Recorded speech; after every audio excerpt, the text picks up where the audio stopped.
En ce 6 janvier, les fidèles catholiques du monde entier célèbrent l'Épiphanie, une fête qui marque la manifestation de Jésus au Mage venu d'Orient.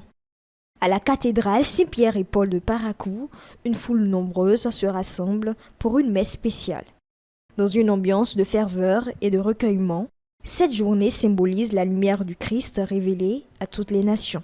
Ils sont quittés très loin pour aller voir Hérode. Ils nous ont dit qu'ils sont allés voir le roi Hérode. Hérode était voir l'espace. Et quand il a appris cela, il était bouleversé. Comment se fait-il? Moi je suis roi et on vient m'annoncer qu'un roi est né. Vous imaginez, vous êtes au service, vous êtes directeur d'une société et on vient vous annoncer qu'un autre viendra pour vous remplacer. Ça fait mal, n'est-ce pas? Mais ici, ce n'est pas la même chose.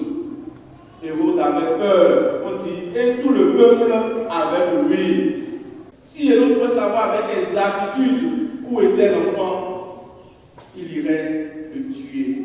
Mais Dieu a un plan sur chacun. Et comme les mages sont sortis, on nous a dit, l'étoile est encore sortie. Ils l'ont suivi. Et ils sont allés. Ils ont vu l'enfant et ils l'ont adoré. L'or, l'encens et la myrrhe. À la sortie de la célébration, plusieurs fidèles partagent leurs impressions. L'épiphanie, c'est une fête d'action de grâce pour nous. Ça témoigne la visite des rois mages à Jésus dans son berceau. C'est un véritable plaisir et joie pour nous de célébrer cette fête après Noël. Dieu nous a accordé cette grâce-là, d'être ici ce matin. Les gens ont voulu être là, mais n'ont pas pu.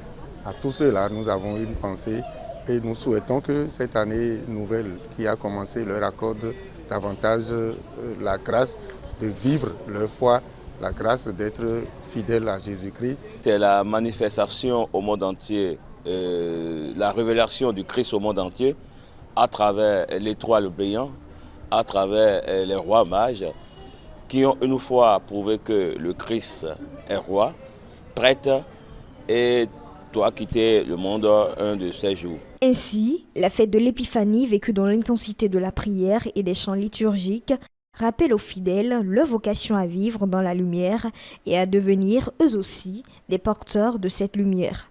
Une célébration qui se prolonge bien au-delà des murs de l'Église, dans les cœurs et les gestes de chaque croyant.